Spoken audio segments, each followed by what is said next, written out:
guys, thanks for tuning in back to another video. And for those who are new here, my name is Angela, and of course you are most welcome. So in this video today, we are going to look at how to immigrate to Canada as an international student or under a study visa, and of course the things that you need to take note of as you begin your journey for the application process. And if you haven't subscribed to this channel, I request you to do so by clicking the subscribe button right below this video. And something else that is very important to note before, or to mention before I continue, is that I am not yet in Canada. I have received so many questions like this of people asking me, are you in Canada? Which province are you in Canada? And the answer is I am not yet in Canada. I am still following up on my own PR journey. And also, it is very important to know that I am not an immigration official or an immigration agent.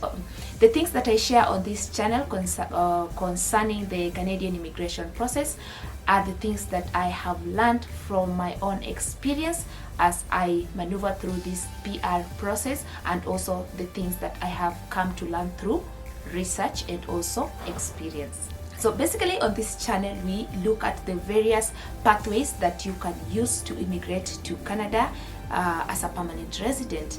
And we have already looked at the express entry pathway, and we have also looked at the nanny and the caregiver pilot. And so today we are going to focus our attention on immigrating to Canada as an international student. So the very first thing that you need to take note of, maybe you are already jumping like, oh okay, maybe this is something that I can try. Something very important to take note of is that being an international student in any of these European countries, whether it is the US, whether it is Australia, whether it is the UK or Canada, it is going to be very, very expensive. So finances are going to be a very important factor to consider. So you need to make sure that you have enough finances to support your tuition fees for at least 1 year, and also your living expenses. And for that, what you need to be keeping in mind is that at the moment, roughly the average tuition fees for undergraduate studies is around 30,000 Canadian dollars for 1 year per year. And for postgraduate programs, if you're going to take a master's, then it's going to range somewhere between 18,000. And so the figures may vary according to the province that you're going to study in, the course of study, and also the institution that you choose to study in. So you need to do your research very properly to make sure that you're selecting the right program. So the next important thing that you will need to take note of is that before you are admitted to Canada as an international student, then you need to apply for a study visa. And of course, when you're applying for this study visa, you're also allowed to include your immediate family, like maybe your children and your spouse.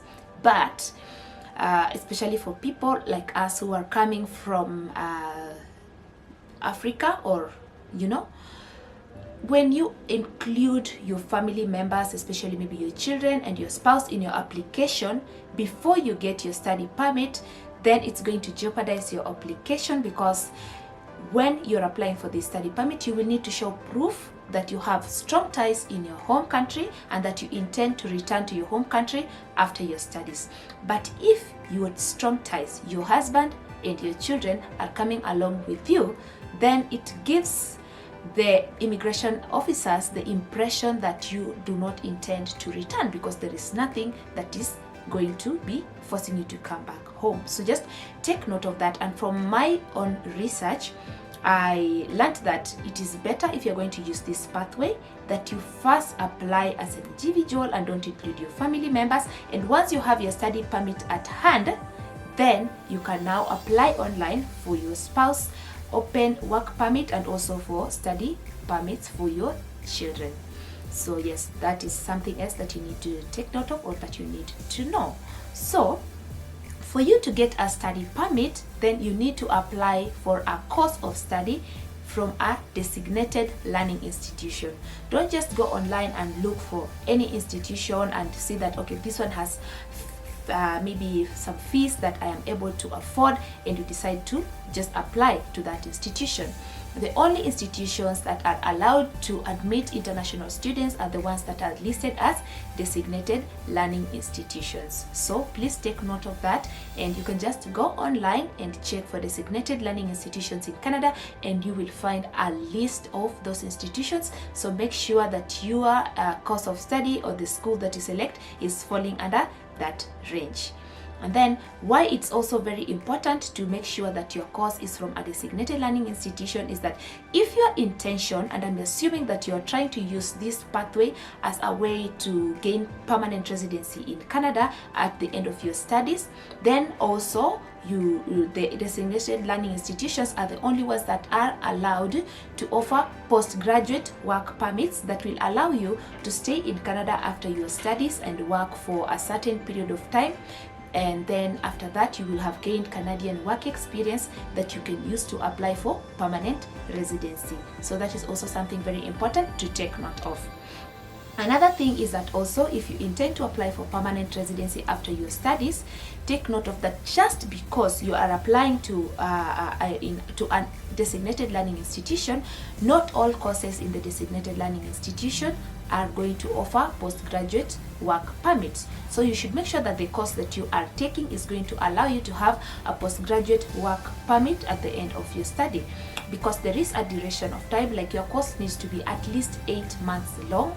So if it is a course that is going to be only for 6 months, or if it's a short course, then that one does not qualify you to apply for a postgraduate work permit. So please take note of those things and just go deeper into looking at the whole requirements for getting a postgraduate work permit, so that you do not waste your time and your money, and then even after getting admission to Canada, then you are forced to go back to your country because you do not qualify to stay and continue to work and build your career. The other thing that you need to take note of is that as I mentioned before, tuition fees are going to vary according to the institution that you're going to choose, according to the province that you choose to stay in. So do a proper research on the various provinces, because if you are going to choose maybe a school that falls under these popular provinces like Ontario or British Columbia or even Alberta, then their tuition fees or even living expenses are going to be very high. And I forgot to mention that living expenses, you'll need to show proof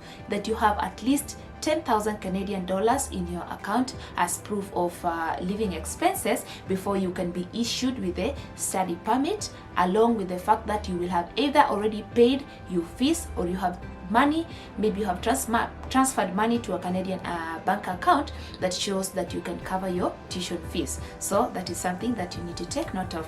So it is important if you are going to, maybe if you do not have very strong financial means, then you need to choose an institution that is in a province that has lower living costs, and also that the tuition fees are not very high.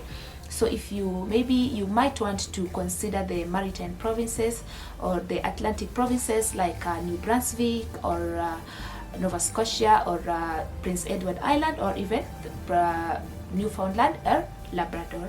For these ones, you might get even community colleges or institutions that have lower tuition fees. The other thing that I saw somebody mention before is that if you're going to apply to a college as opposed to a university, then the admission rate, the chances of you getting an admission letter or an offer of acceptance are higher than if you apply to a university. But also, if you're going to apply for a study permit now at the immigration level, if your offer of acceptance of study is coming from a university, you have higher chances of getting a study permit as opposed to somebody who got an offer of acceptance from a college. So there are so many things to consider, and all these things just keep in mind as you are doing your research, or as you're pursuing your PR process, or you're pursuing your pathway to becoming maybe a Canadian resident through a study permit. So another thing to take note of is that the Canadian academic system is quite flexible as opposed to other countries, where if you apply to go to a particular institution or to study at to study a particular course, then you are required to stick to that particular course until you end your studies. But in Canada, it's different. You might go having chosen a particular course, but maybe you get there and you find that you are more inclined or more interested to study a different course, then you are allowed to change institutions, and you are allowed to change even the course, maybe within the same institution, without having to apply for a different study permit. So that is something that you might want to consider. But you also don't want to be changing courses every maybe every other month or every few months. Please sit down and really consider the course of study that you want to pursue. At least have one major one and two other options, so that you can apply for maybe 3 different institutions. Take note that every time you apply for like acceptance to an institution, you will need to pay an application fee of around 100 Canadian dollars or 150 Canadian dollars. So every time you apply, you're paying application fees. So do your research, narrow down to at most 3, and then apply. And I also saw somewhere that if you are apply at a provincial level, like you can apply at a provincial level, you would select a particular province, and then you only need to pay the application fee once and apply for various schools that fall under that province. Then you will only need to apply once. But if you're going to apply to make different applications, then each time you apply, you will be required to pay application fees, which is going to make your process even more costly.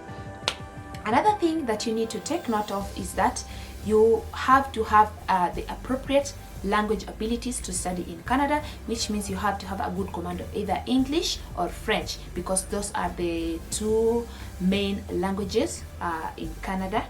And some institutions may even require you to prove your language abilities by taking a language test, maybe TOEFL or even the IELTS. And if you're going to take IELTS, then you will be required to take the IELTS academic and not the IELTS general training, because for the general training, that is for immigration purposes. But if your purpose of immigrating to Canada is for study, then you might need to take IELTS. But don't rush to take IELTS before you have been requested by the institution to do so, because you might end up wasting your time and money, and yet it's not a requirement. Because some institutions, as long as maybe you have studied your undergraduate degree in English, or maybe you come from a country where the main language of instruction is English, like Kenya, then you might not need to prove your English abilities or by taking a language test. So as you do your research, make sure you narrow down to a particular province, and then in that province narrow down to a particular school, then in that school narrow down to a particular course, and then submit your application. You need to fulfill their requirements, because there are different requirements with different institutions. Some institutions, of course, will need you to prove language abilities. Others will need you, most of the schools will need you to write maybe a motivation letter along with your application. They are different. You just need to check or to contact the various schools, either through email or either through whichever means you're going to do. Contact the institutions, understand their requirements, and then apply.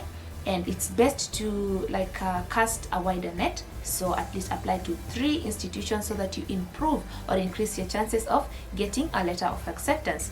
Because once now you get to the point of applying for a study permit, then you will need to provide the letter of acceptance from the school. You will also need to, of course, provide your passport that is a valid passport that will still be valid even after the end of your study period. You will need to show proof of funds, and by this you will need to provide documentation that show that you have enough funds to support yourself and even your family, and also to pay your tuition fees. And voila. So once you fulfill all those requirements at the maybe school level and at the immigration level, then you just need to wait for the process to be complete. And it might take 3 months, it might take 1 month for you to get your study permit. So you just have to get your fingers crossed, but you need to make sure that you have used the right documentation, you have followed all the instructions, you have visited the IRCC website itself to check for the appropriate documentation, and to make sure that you fulfill all the requirements that are needed before you can be issued with your study permit. Also, you need to take note of the fact that you must be admissible to Canada before you can be issued a study permit. That means you have to have a clean immigration history. or a clean immigration record. Maybe if you are deported from some country for one reason or another, that might jeopardize your application. And you also need to have a clean bill of health. You need to have a clean bill of health because you'll need to undergo medical tests or medical checkup before you can be issued the permit. And if they find something that might endanger the Canadian population, then it will mean that you are not admissible to Canada, and unfortunately your visa application will be rejected. I don't know if it is something that they will mention or they will just reject, but yeah, that happens. So there's so much to consider, and of course finances are a factor. So just do all those things and do your research. Also do your own research. Go to Google, make Google your friend. Google maybe the cost of living in a particular province because they vary, the cost of tuition. Google the institutions. Make sure you're making an informed decision, and I wish you all the best in your application process. So guys, I hope you enjoyed this video, and I thank you so much for having tuned in today. And if you did, please don't forget to give this video a very big thumbs up. And also, if you haven't subscribed, please remember to do so. And I wish you all the best in your PR or in your Canada immigration journey. And I will see you on another video. Bye.